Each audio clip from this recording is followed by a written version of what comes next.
Oke, selamat datang di dalam channel ini.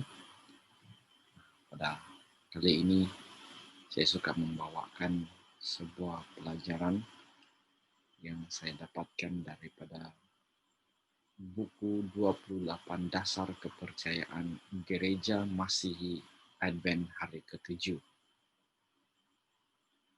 Dan buku pelajaran bab ke-15 yang bertajuk Baptisan. Baptisan, maka datanglah Yesus dari Galili ke Yordan kepada Yohanes Pembaptis untuk dibaptiskan. Ada sebuah cerita mengisahkan tentang seorang ibu yang bernama Nyang Wira. Nyang Wira tinggal di Afrika Tengah. Dia tidak menganggap baptisan itu sebagai pilihan yang biasa. Lebih daripada 1 tahun, dia telah mempelajari Alkitab dengan bersungguh-sungguh. Dan sampai kepada satu tahap di mana dia ingin menjadi seorang Kristen dan dia mau dibaptiskan. Satu petang, dia membahagikan dengan suaminya, ataupun dia memberitahukan kepada suaminya tentang perkara ini yang dia mau untuk dibaptiskan. Suaminya menjadi sangat marah. Suaminya menjerit, mengatakan, "Saya tidak mahu agama seperti ini di dalam rumahku. Dan jika engkau terus belajar, saya akan membunuh kamu." Wah. Lalu Nyang Wira pun dengan hati yang remuk, dia tetap terus belajar, dan tidak lama kemudian dia pun bersedia untuk dibaptiskan. Dikatakan dalam cerita ini, sebelum dia bertolak ke upacara pembaptisan, dia datang bertelut dengan hormat di hadapan suaminya. Dan dia memberitahukan bahwa dia akan dibaptiskan. Lalu apa yang dilakukan oleh suaminya ini? Dia mengambil sebuah pisau yang biasanya dia gunakan untuk memburu, pisau yang besar dan tajam, sambil dia menjerit marah mengatakan, "Saya sudah bagi tahu kamu bahwa saya tidak mau engkau dibaptiskan." Sambil dia mengancam istrinya, "Pada hari engkau dibaptiskan, saya pasti akan membunuh kamu." Nyang Wira walaupun dalam ketakutan, dia tetap bertekun untuk mengikut Tuhannya yang dia sudah kenal melalui firman. Dia bertolak dan dengan ancaman suami masih berdengung di telinganya. Sebelum dia masuk ke dalam air pembaptisan, dia berdoa. Dia mengakui segala dosa-dosanya, dan dia pun menyerahkan hidupnya sepenuhnya kepada Tuhan. Dan tanpa mengetahui sama ada dia akan meletakkan nyawanya untuk Tuhannya pada hari itu juga. Setelah ia dibaptiskan, satu ketenangan memenuhi hatinya. Dan apabila dia kembali ke rumah, dia datang kepada suaminya dan membawa pisau pemburu suaminya itu. Lalu dia datang sekali lagi bertelut di hadapan suaminya. Lalu dia mengatakan, "Nah, saya sudah dibaptiskan." Sambil dia menyerahkan pisau itu.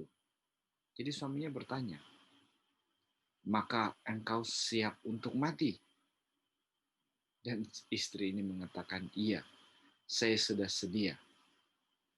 Dengan heran, dengan keberanian itu, suami tidak ada lagi keinginan untuk membunuhnya. Luar biasa, saudara. Apabila iman kita dikatakan di dalam firman Tuhan, Roma 10 ayat 17 mengatakan, iman timbul daripada pendengaran dan hanya daripada pendengaran akan firman Tuhan. Ini adalah cinta sejati yang terjadi apabila kita telah jatuh cinta sepenuhnya kepada Tuhan melalui pembelajaran firman-Nya. Kita sanggup untuk menggadaikan nyawa kita karena kita tahu bahwa keselamatan ada di dalam Yesus itu adalah yang nyata. Berapa pentingkah baptisan itu? Adakah baptisan itu begitu penting sehingga sanggup untuk menggadaikan ganti nyawa? Di dalam Alkitab, kita melihat teladan Yesus, di mana pada satu hari dia telah meninggalkan kerjanya sebagai tukang kayu, meninggalkan keluarganya, dan kita tahu bahwa pada saat Yesus dibaptiskan, dia telah meninggalkan kehidupannya di dunia dan lantas menjadi pelayan sepenuh masa. Nah, ketika dia datang kepada Yohanes Pembaptis di Sungai Yordan, di mana itu adalah sepupunya sendiri sedang berkhotbah, lalu dia pun meminta untuk dibaptiskan. Yohanes Pembaptis kenal dengan kepada Yesus. Dia tahu siapa dia. Dan Yohanes Pembaptis pun mengatakan, "Aku harus membaptis engkau? Bukankah engkau yang harus membaptis saya?" Dia katakan. Tetapi itulah Yesus. Kristus telah datang meminta baptisan karena mengatakan bahwa dia menggenapi agar dia boleh menjadi satu teladan buat kita. Kalau Kristus, seorang manusia sejati tanpa dosa, perlu untuk dibaptiskan, saya kira kita sebagai manusia yang sudah jatuh dalam dosa lebih memerlukan baptisan ini.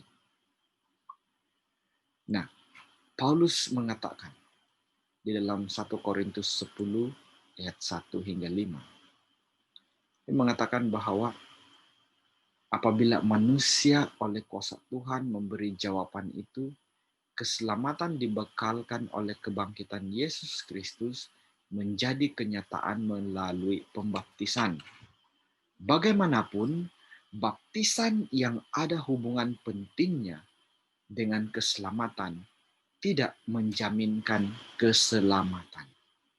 Nah, pertanyaan seterusnya, adakah apabila kita dibaptiskan, lalu kita pun selamat sepenuhnya? Menurut Rasul Paulus, dia katakan bahwa apabila manusia oleh kuasa Tuhan memberi jawaban itu, keselamatan dibekal oleh kebangkitan Yesus Kristus menjadi kenyataan melalui pembaptisan. Bagaimanapun, baptisan yang ada hubungan penting dengan keselamatan tidak menjaminkan keselamatan. Paulus menganggap pengalaman keluarnya Israel dari Lautan Merah itu sebagai lambang gambaran baptisan. Dan oleh itu pada hari ini, baptisan tidak memastikan keselamatan secara otomatis. Pengalaman Israel dituliskan di dalam Alkitab itu menjadi satu pengajaran, teguran bagi kita yang hidup di akhir zaman ini. Artinya saudara, apabila kita dibaptiskan, karena hanya kita melihat orang lain dibaptiskan, dan mengingat bahwa bila dibaptiskan kita sudah mendapat keselamatan, itu salah. Yang menyelamatkan kita adalah iman kita kepada Tuhan. Tetapi kenapa baptisan itu penting? Karena baptisan itulah simbol di mana kita mengatakan bahwa kita telah menyerahkan hidup kita kepada Tuhan sepenuhnya. Nah, kita tahu bahwa di dalam gereja sedunia, di zaman ini, banyak sekali. Dan setiap gereja mempunyai caranya yang tersendiri bagaimana untuk membaptiskan. Lalu persoalan timbul, yang mana satukah baptisan yang benar atau baptisan yang original? Nah, satu baptisan, cara melakukan baptisan di dalam dunia Kristen memang berbeza-beza. Ada cara yang menyelam, ada mencelup, ada yang memercik, ada pula dengan penumpahan atau dituang. Sifat perpaduan yang roh bawa ke dalam gereja Tuhan ialah amalan satu baptisan. Kita boleh lihat ini dalam Efesus 4 ayat 5. Apa yang ditunjukkan Alkitab mengenai arti istilah baptisan? Mengenai amalan itu sendiri dan makna rohaninya. Kalau kita lihat perkataan baptis, ini sedatang daripada kata kerja bahasa Yunani yang bermaksud baptize. Dan berarti itu bermaksud baptize itu diselamkan. Dan karena ia berasal dari kata kerja bapto yang bermaksud dicelup ke dalam atau di bawah.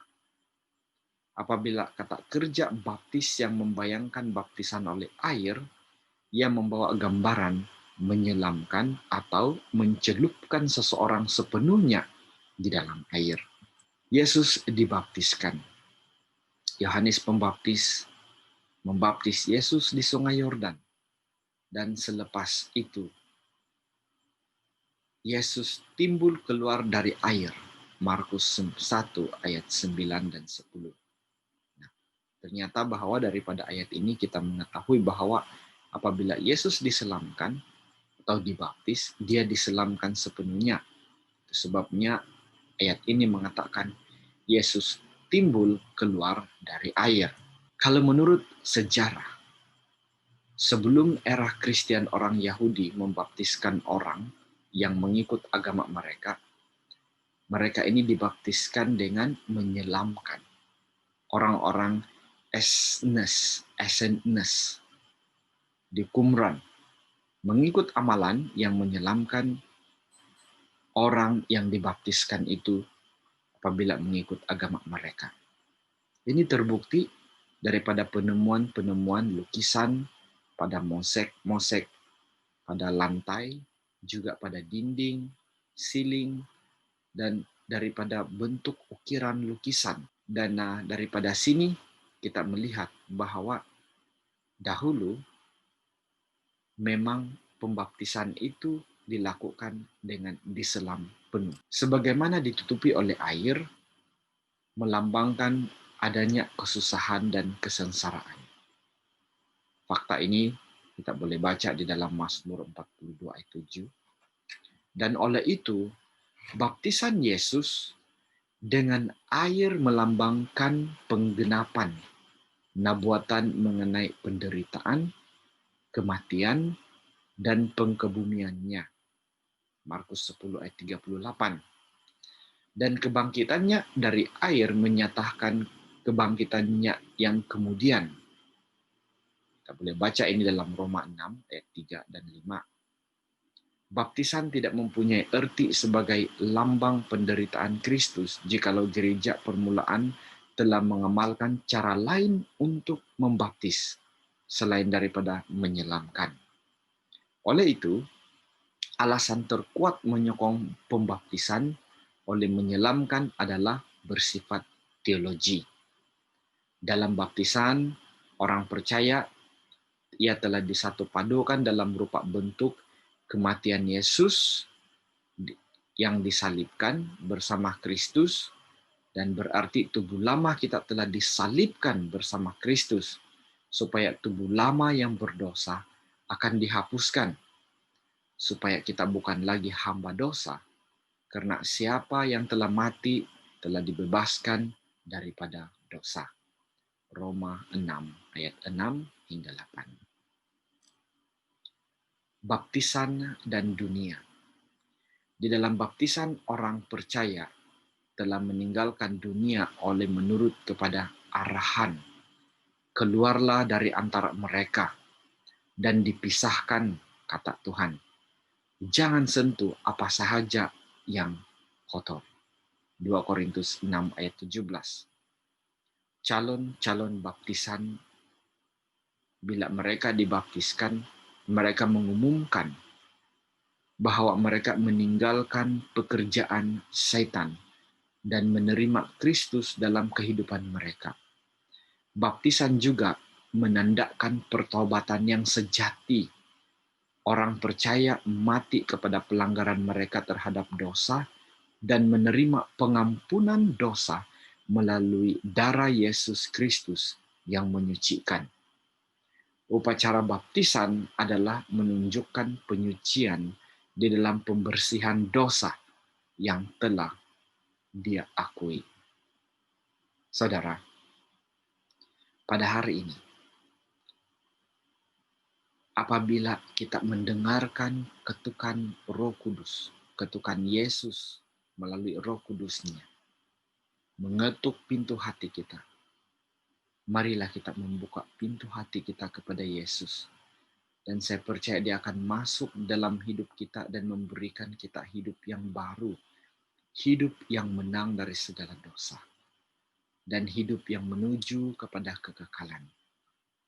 Bangunlah dan mari memanggil pada nama Tuhan selagi dia didapati. Kisah 22 ayat 16. Saudara, dengan perkongsian itu, saya harap kita mendapat satu pengertian tentang pembaptisan, tentang penerimaan iman kita sepenuhnya melalui pembaptisan. Dan dengan itu, apabila kita mau mengatakan atau menyatakan penerimaan kita terhadap kebenaran, iman kepada Tuhan, kita akan mau menerima baptisan yang diselamkan sepenuhnya. Dengan itu, simbol di mana Yesus, bila kita diselamkan, kita mati bersama Yesus. Bila kita dibangkitkan daripada air itu setelah baptisan, kita meninggalkan hidup yang lama, hidup yang berdosa. Dan kita hidup dalam kehidupan yang baru bersama dengan Yesus, hidup yang sudah dimenangkan daripada dosa-dosa dunia. Dengan itu saudara, sekian dan Tuhan memberkati.